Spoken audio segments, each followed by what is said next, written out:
எங்களில் உயிரோடும் உணர்வோடும் கலந்து வாழ்கின்ற அருமை சொந்தங்கள் அனைவருக்கும் வணக்கம்.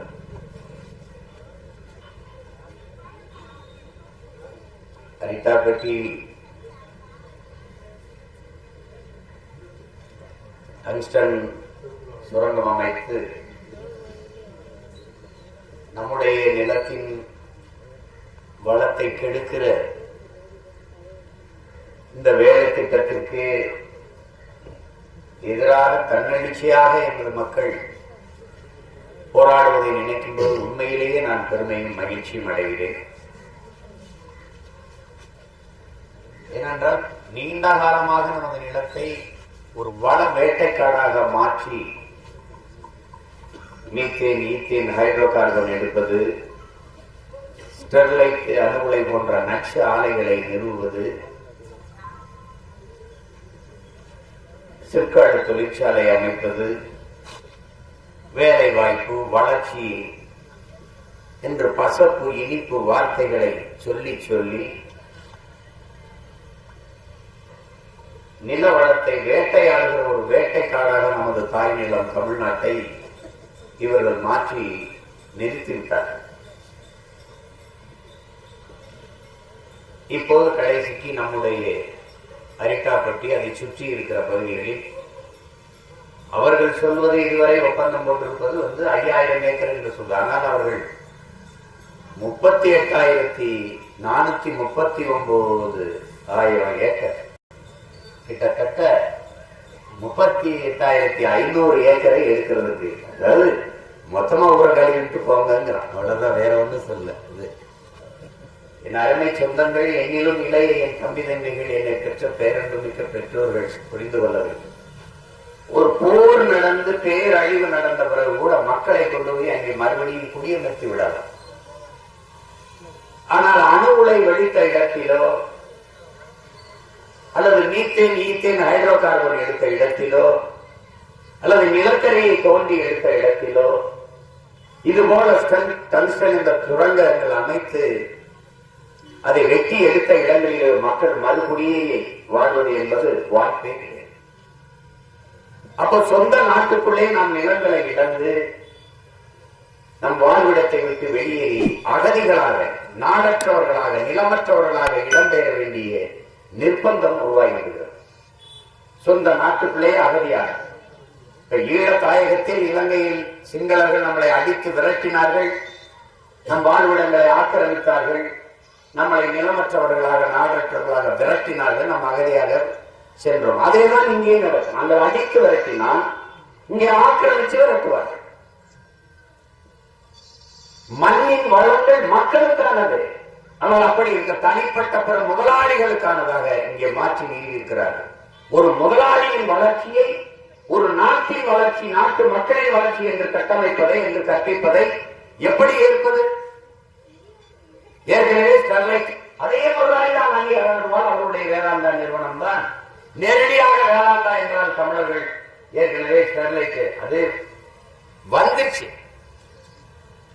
நாம் விழிப்பு உறங்கி கிடக்கும் போது நட்டுட்டான். நான் நீத்தேன் எடுக்கும் போது அந்த போராட்டத்துக்கு நான் போய் போராடினேன். மக்கள் இது மாதிரி கிளர்ச்சி செய்து போராடும் போது எப்போது ஆபத்து என்று தெரிகிறது? நிலங்களில் திடீர் என்று தீப்பற்றி எரிகிற போது தெரிகிறது. ஏனென்றால் அது மீத்தேன் எடுக்க அனுமதிச்சதுதானே. நான் போய் போராடும் போது பல்லாயிரக்கணக்கில் காவலர்களை குளித்து வச்சிருந்தார்கள். என்னை அப்படியே தனியாக தள்ளி கொண்டு போய் ஒரு அதிகாரி கூட்டிட்டு போய் வாங்க வாங்க என்று கூட்டிட்டு போய் அந்த கிணறு, மீத்தேன் எடுக்கிற கிணத்துக்கு அருகில் நீட்டி வச்சு பேசினார். சீமான், 17 ஆண்டுகளாக எடுக்கிறோம், நீங்கள் இப்போது போராடுகிறீர்களே என்று எனக்கு தூக்கி வாரிப்பட்டது. என்ன 17 ஆண்டுகள்? ஆமா, இந்த நிலத்தை கையகப்படுத்தும் போது, இந்த கிணறு நாங்கள் கேட்கிற போது உங்கள் மக்கள் தான் எங்க வயல்ல வந்து எடுங்கள் என்று சொன்னார்கள். அப்போது நீங்க என்ன சொன்னீர்கள் என்று கேட்டேன். நாங்கள் மண்ணெண்ணெய் எடுக்க போகிறோம் என்று சொன்னோம். மண்ணெண்ணெய் தான் எடுக்கிற சீம தண்ணீர் அரிசி மக்கள் விட்டுட்டான். கடைசியாக தீப்பிடிச்சி எரியும் போதுதான் தெரிஞ்சு, ஆகா இது பேராபத்து அப்படின்னு. விளையிற நிலத்தில் திடீர்னு தீப்பிடிக்கும். அந்த மீச்சல் எடுத்து போற குழாய் உடச்சுக்கிட்டு எரியும். வீட்டுல வந்து சமைக்கும் போது தண்ணி எடுத்து பிடிச்சா மஞ்சளா இருக்கும். வெள்ளைய சோறு இருக்க வேண்டியது மஞ்சளாவே, மஞ்சள் போட்டு மஞ்சள் சோறு மாதிரி இருக்கும். அதை பார்க்கும் போது நம்ம மக்களுக்கு தெரியுது, ஆகா பேராபத்தானது அப்படின்னு. நிலத்தின் நீர்த்தன்மை மாறி நீர் நஞ்சாயிருது, இனி இது வாழ்வதற்கான இடமாக இல்லை என்று அன்னைக்குதான் என் மக்கள் எச்சரிச்சு வெளியில வந்து போராட தொடங்க. இதேதான் கெயில் எரிவாயு குழாய் ஒவ்வொரு நிலத்திலும், இங்கே நம்ம அரிக்காப்பட்டியில மட்டும் இல்ல, நாடெங்கிலும். இது ஏன் இந்த மகன் உறுதியாக சொல்ற, நாடெங்கிலும் நடந்த எல்லா போராட்டங்களிலும் நின்று போராடிய ஒரே மகன் நான் என்கிற அந்த உரிமையில் அந்த இடத்துல சொல்றேன். நான் ஒருத்தன் தான் அங்க சைமாவா கடலூர்ல போடுறான், அங்க சிப்காடுக்கு நிலம் பறிக்கிறான விவசாயி முதல்ல சீமான கூப்பிடு. ஏன்னா எனக்கு தான் தெரியும், இது என் தாயின் மடி, நான் பிறந்து வளர்ந்த என் நிலம். என் நிலத்தை இழந்தால் நான் பலத்தை இழப்பேன், பலத்தை இழந்தால் இனத்தை இழப்பேன், நான் அடிமையாவே என் வாழ்விடத்தை நான் இழக்க முடியாது என்று. ஏனென்றால் இந்த நிலத்தில் ஒரு மண்ணில் ஒரு விடி மண்ணை எவனுக்கு விட்டுத்தர முடியாது என்பதற்காகவேதான் என்னுடைய பாட்டங்கள் தீரன், சின்னமலை, கூலித்தேவன், மருதுபாண்டியன், எங்கள் பாட்டியார், வேலுநாச்சியார், ஆலகமுத்துக்கோன், சுந்தரலிங்கம், வெள்ளையத்தேவன் எல்லாரும் போராடி தூக்கிலே தொங்கினான், வீரச்சாவை தருவினார். எங்கள் அறுவை பெரும்பாட்டன் கப்பல் ஓட்டிய தமிழன் வாவு சிதம்பரனார் செக்கை இழுத்ததும் இந்த மண்ணில் வெள்ளையருக்கு ஒரு விடி மண்ணை தரக்கூடாது, தர தொட விடமாட்டோம் என்பதற்காகத்தான். எல்லாருமே சொந்தங்களே, அன்று வெள்ளைக்காரர்களுக்கு ஒருபடி மண்ணை குடக்கு கூடாது என்று போராடிய அந்த மாணவர்களின் பேரனும் பேத்திகளும் இந்த கொள்ளைக்காரர்களை அதே நிலத்தில் ஒருபடி மண்ணை தொடரக்கூடாது என்ற உறுதியோடு நின்று நாம் போராடணும். இது என் நிலம், என் மண், என் உரிமை. அந்த கொம்பன் வந்து எங்களை தாண்டி இந்த கட்சி, இந்த ஆட்சிகள், இந்த அதிகாரங்களை நம்பி உங்கள் மகன் இல்லை. நான் சொன்னதான், என்னை தாண்டித்தான் என் தாயகத்தில் ஒருவரை மண்ணை தொடர்ந்து. நீ சொன்னியே பரந்தூர்ல ஏர்போர்ட் கட்டி பாருங்க, தொட முடியாது. நீ 8 வழி சாலை போட்டது கல்லுதான் முடியும், நீ போட்டு காட்டு பார்ப்போம். நீ சிப்காடுக்கு 2000 ஏக்கர் எடுத்து காட்டு பார்ப்போம், நடக்காது. நீங்கள் அச்சத்தை கைவிடுங்கள். உங்கள் பிள்ளைகள் நாங்கள் கட்சி ஆரம்பிச்சிருக்கிறது போராட வந்ததுக்கு என்னன்னா, சீமான இருந்து கோயிலுக்கு நேர்ந்து விட்ட ஐயனார் கோயில், கற்பனை சாமிக்கு நேர்ந்து விட்ட கோயில் காலம் மாதிரி நேர்ந்து விட்டுருக்கான். ஒரு வேலையும் கிடையாது. இந்த கட்சி, தேர்தல், போட்டி அதெல்லாம் 5வது பட்சம் 6ஆம் பட்சம் ஓட்டு போட்டா போடு, போலினா போ. நான் உன் ஓட்டுக்கானவன் அல்ல, நீ வாழ்கிற இந்த நாட்டுக்கானவன். என்னை தாண்டிதான் இந்த நாட்டில் அரிக்காப்பட்டியில வந்து வேளாண்னா இல்ல, அணில் அகர்வாளர் அப்பேல் தாக்கலாம் சரி. என் நிலத்துல ஒரு கல்ல கூட இருக்குது. அது ஒரு காலம். நாங்க கண் முழிச்சு சின்ன பிள்ளைல காட்டம் சொல்லிட்டு பள்ளிக்கடம் போற காலங்கள்ல வித்துட்டா நிறைய இடத்த. எங்களுக்கு தெரியல வந்து ஸ்டெர்லைட் நட்டுட்டாங்க. இந்த இவங்க 2 பேருக்கு தெரியாம வந்து ஊண்டிட்டானா அண்ணுலைய, இவருக்கு தெரியாம மீத்தேன் வந்து என் தாயின் ஈரப்படையா இருக்கிற மீத்தேன் ஈத்தேன் இதை எடுத்தா எரிகாற்று சிலிண்டர் இல்லாம எப்படி சமைக்கிறதுன்னு பூமியின் ஈரக்கொலை எடுத்துட்டா. அப்புறம் என்னை கேட்டாங்க, ஒருத்தர் ஒரு பத்திரிகையாளர் கேட்டார், இதெல்லாம் எடுக்காம எப்படிங்க சமைக்கிறது, இதெல்லாம் எடுத்துட்டா எதைங்க சமைக்கிறதுன்னு கேட்டா அவர்கிட்ட பதில் இல்லை. வயிறு பசியோட வயிற்ற போட்டுட்டு இதை எரிக்கிற காத்து, டங்ஸ்டன், தாமிரம், அந்த ஸ்டெர்லைட்ல கேட்டா ஸ்டெர்லைட் அது இல்லாம தாமிரம், ஆலைக்கு தாமிர தம்பிக்கு என்ன பண்ணுவீங்க?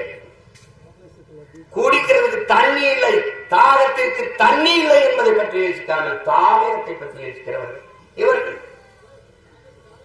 ஒரு முதலாளியின் வளர்ச்சியை ஒட்டுமொத்த நாட்டின் வளர்ச்சி என்று கட்டமைப்பார்கள். அப்படிதான் பண்ணாங்க. இதை தோண்டி எடுத்தா ஒண்ணு கிடையாது. 7க்கு மேற்பட்ட பாறை மலைகள், 72 ஏரி குளங்கள், 200க்கு மேற்பட்ட நீரூற்றுகள், வரலாற்று பெரும்பெரும் கல்வெட்டுகள், சமணர் கோயில்கள், பல்லுயிர் பெருக்கம், பல அரிய பறவைகள், பூச்சிகள் எல்லாம் நிறைந்து வாழக்கூடிய ஒரு பூமியின் சொர்க்கமாக இருக்கிற என் தாய் நிலம் அரிக்காப்பட்டி, அதை சுற்றி இருக்கிற மீனாட்சிபுரம்.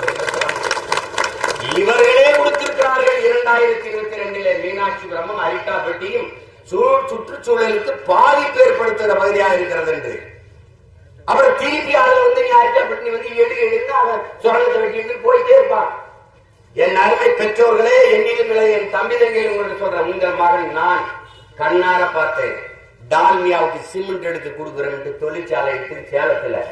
யாராவது ஒருவர் போய் நீங்க போய் பார்க்கலாம். பிள்ளைகள் உங்களுக்கு சுற்றுலா தரம் கூட உங்களை உள்ள நுழைய விட மாட்டான். மலையடிவாரத்தில் 10,000 ஏக்கரை பறித்து கொடுத்தவர்கள் இவர்கள். இதை போல டால்மியா அந்த முதலாளிக்கு அவன் அங்க இருக்கிற மலையில் இருக்கிற அத்தனை கனிமங்களை வெட்டி எடுத்து விட்டு ஒரு வெறி நாய் வேட்டி சேலையை எப்படி கொதறி தூரப்படுமா அப்படி போட்டு போயிட்டே இருந்தான். 10,000 ஏக்கர் பொண்ணு விளைகிற நிலம் மலையடிவாரத்தில் சேலத்துல. அந்த 10,000 ஏக்கர் என்ன பார்க்க போன எண்ணெய் உள்ள நுழைய விடல. இத போய் ஒரு ஊரா பேசுவாங்க. 10,000 ஏக்கரும் இன்னைக்கு சேலத்தில் குப்பை மேடாக மாறி இருக்கு. அப்படி நம்ம நிலத்தையும் மாற்றுவோம். ஏற்கனவே இந்த வேதாந்தா என்ன ராஜஸ்தான் ஒரு மாநிலத்தை கொதறி போட்டு நீங்க வந்திருக்காங்க. அவன் எங்க இருக்கான்? லண்டன்ல இருக்கான். என் நிலம் எப்படி போனா அவனுக்கு என்ன? என் காற்று விஷமானா என்ன? என் நீர் நஞ்சானா என்ன? என் உணவு விஷமானா அவனுக்கு என்ன? அவனுக்கு காசு. இதனால நாங்கள் நீங்க எல்லாம் வருவீங்கன்னு நான் போராட வரல. நான் போராட்டம் அறிவிச்ச பிறகுதான் தீர்மானம் நடக்குது. ஏன்னா சீமா போறான், அங்கே நிப்பான், அவன் சண்டை போடுவான். எனக்கு அனுமதி தரல, காவல்துறை தரல, நீதிமன்றம் தரல. நான் அதை பத்தி கவலையும் படல. ஏன்னா நான் கேட்டது உங்ககிட்ட போராட அனுமதி தான். எனக்கு பாதுகாப்பு இல்லை. ஏன்னா நான் தான் இந்த நாட்டுக்கே பாதுகாப்பு. எனக்கு என்ன பாதுகாப்பு? கற்பனையா சாமி தான் காவலுக்கு தெரியுமா? கற்பனையா சாமியை காதுகாக்கிறதுக்கு 100 ஆள் இருக்கு. அதனால எனக்கு தேவையில்லை. நாங்க தான் போலீஸ்காரர்களுக்கே பாதுகாப்பு. எங்களுக்கு இருக்கு ஒன்றும் கிடையாது. அதனால உங்களை தொந்தரவு பண்ணுவாங்கன்னு தான் நான் உங்களை நம்பி வரல. நாங்க வேற இடத்துல போராடுறதுன்னு முடிவு பண்ணி வந்தோம். ஏன்னா உங்களை அச்சுறுத்துவாங்க, வழக்கு போடுவோம், வீட்டை விட்டு வெளியில போக கூடாது. அது ஒரு விட. ஏன்னா நான் 1-2 போராட்டமா பார்த்திருக்கேன். ஏன்னா இதே வேணாம், கட்டிச்சோரை கட்டிக்கிட்டு கருவாடை சுட்டு கிளம்பிடுவோம். பஞ்சமலைக்கு போற மாதிரி காலையில எழுந்திரிச்சோம். இன்னைக்கு எந்த ஊர்லப்பா போராட்டம்? இன்னைக்கு அரிட்டா பெட்டின, இன்னைக்கு அரிட்டா பெட்டி. இதே வேலைதான். ஒவ்வொரு ஊர்லயும் பல பிரச்சனைகள் நமக்கு. ஆனால் என்ன ஆனாலும் சரி, நம் வாழ்விடத்தை பன்னெடுங்காலமாக நீண்டு நிலைத்து வாழ்கிற நம் தாயின் நிலத்தை, பூமியை எதற்காகவும் விட்டுக் கொடுக்க கூடாது. அப்படி ஒரு அவங்க என்ன சொல்லாதில்ல, இந்த கெயில் எரிவாயு கேரளாவில இருந்து ஒரிசாவுக்கு போகுது. இந்த கெயில் அந்த எரிகாற்று அதை எப்படின்னு பாருங்க. கேரளாவில இருந்து நெடுஞ்சாலை பாதை வெளியே வருது. தமிழ்நாட்டில இருந்து ஒரிசாவுக்கு அப்படியே பாதை வெளியே போகுது. நம்ம ஊர்ல மட்டும் நிலத்துக்குள்ள பறிச்சு கொண்டு வராங்க. நாங்க போய் போராடும் போது நீங்க பாட்டுக்கு மேல விவசாயம் செய்யுங்க, நாங்க பாட்டுக்கு பூமிக்குள்ள கொண்டு வரோம். அப்ப அந்த அப்பாட்ட பெரியப்பா இந்த மாதிரி எல்லாம் இருந்தவங்கிட்ட போய் போராட போகும்போது நான் கேட்கேன், பெரியப்பா இது எதுக்கு பெரியப்பா விட்டீங்க அப்படின்னு.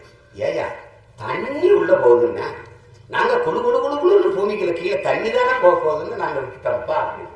கடைசியா என்ன வருதுன்னா, அந்த எரிவாயு, அந்த காற்று, அந்த இது வெடிச்சு, அந்த கேஸ் வெடிச்சு ஒரு வேலை பேராபத்து ஏற்பட்டா இந்த நிலத்தின் உரிமையாளர் தான் அதுக்கு பொறுப்பேற்கணும். அதுக்கு தூக்கு தண்டனை வரைக்கும் தண்டனை கொடுக்கலாம். நிலத்தையும் கொடுத்துட்டு நாங்க தூக்குல வேற கொடுத்துருவோம். அப்புறம் தான் எந்திரிச்சு தெருவுக்கு வந்து போராட ஆரம்பிச்சோம். இன்னைக்கு வரைக்கும் இந்த போராட்டம் நடக்குது. அதுல என்னன்னா அவர் சொன்ன காரணம், நீங்க வாட்டுக்கு மேலாத்துல விவசாயம் பண்ணிக்கிட்டு இருங்க, நாங்க கீழே குழாயை கொண்டு போறோம். அப்ப நான் சொன்னேன், நீங்க வாட்டுக்கு நடந்து போங்க, நாங்க அப்படி கெண்ணக்கான மட்டும் அப்படியே வெட்டி எடுத்துக்கிறோம்.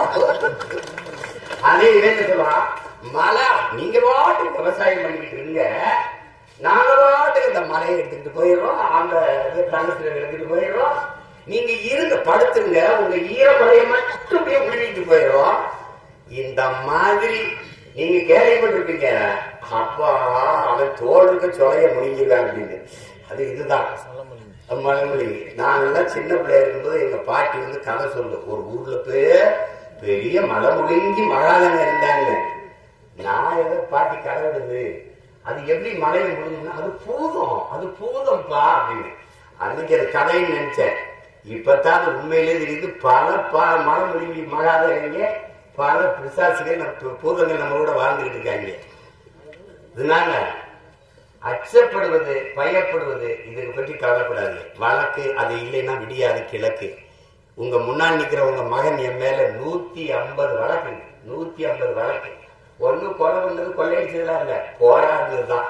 இப்ப கூட இன்னைக்கு உங்களுக்கு வந்து பேசிட்டு போறது கூட நாளைக்கு ஒரு வழக்க போட்டு வரும். நான் வாங்கி பையில வச்சுக்கிறது. அதிகமா தமிழ்நாட்டு அரசுக்கு ஆட்டோகிராஃப் போட்ட ஒரு ஆள் நான் தான். பல போலீஸ் ஒரு மாசம் கையெழுத்து போடு, ஒரு நாள் பத்தாத, ஒரு ஆட்டோகிராஃப் பத்தாதா, ஒரு மாசத்துக்கு போடு. அதனால எதுக்கும் பயந்து ஒண்ணு செய்ய முடியாது, புலம்பி நின்று சாதிக்க முடியாது, போராடித்தான். ஒன்றிணைந்த மேலெழுந்த மக்களின் கிளர்ச்சி போராட்டங்களை தாண்டி இந்த பூமியில ஒண்ணு நடந்ததில்லை. அரிட்டாப்பட்டி நம்ம அன்னை நிலம் என்னாலும் சரி பாதுகாக்கிறேன். எந்த கொம்பனாலும் வந்து எடுக்க போறது இல்லை. நீங்க நம்பிக்கையோட இருங்க. நீங்களே விடுசிமான் எடுத்து போட்டுன்னு சொன்னாலும் நான் விடுறதா இல்லை. அதனால நீங்க எந்த கவலையும் படாம நம்பிக்கையோடு இருங்க. நான் முன்னாடியே வர்றது இங்க, அப்ப நீங்க தொடர்ச்சியா போராடிட்டு இருந்தீங்க. எங்க தம்பிகள் தங்கை எல்லாம் உங்களோட பங்கேற்று இருந்தாங்க. சரி ஆரம்பிக்கிட்டு வரும், வெவ்வேறு பிரச்சனைகளை நாங்க போராடிட்டு இருந்ததுனால அது வர முடியல. இப்ப நீங்க எதை பற்றியும் கவலைப்படாம நம்பிக்கையோடு இருங்க. உங்கள் பிள்ளைகள் பேர் அரணாக, எப்படி இந்த அரிட்டாப்பட்டியை சுத்தி மலைகள் நின்று பெரும் அரணாக நின்று பாதுகாக்குதோ அப்படி உங்கள் பிள்ளைகள் நம் மண்ணை பாதுகாக்க அரணாக நிற்போம் என்கிற உறுதியை உங்களுக்கு தருகிறேன். இது சத்தியம். ஊர் காவல் தெய்வம் கற்பனை சார்பாக சத்தியம். சீமானவர்கள் தமிழகத்தின் மத்தியிற்கு நடைபெறாமல் இருக்கும் பொழுது நமது பகுதியில் நானும் அண்ணனும் தான் வந்து அண்ணன் தலைமையேற்று மாணவருக்கு இந்த மஞ்சளத்தை தமிழகத்தில் நடத்தி காட்டுவோம் என்ற பெருமையை அண்ணன் நடத்தி கொடுத்தது. அன்னைக்கு ஜல்லிக்கட்டு நடத்தவே கூடாது, நடத்துறாங்க. நாங்க வந்து நடத்துறோம் வாடான்னு சொல்லி இதே ஒரு நடத்துறோம். அப்படித்தான் எடுத்துருவோம். நீ எடுத்து பாலான்னு நாங்க நிக்கிறோம். அதனால நம்மளை தாண்டி ஒண்ணு நடக்கிறது தைரியமா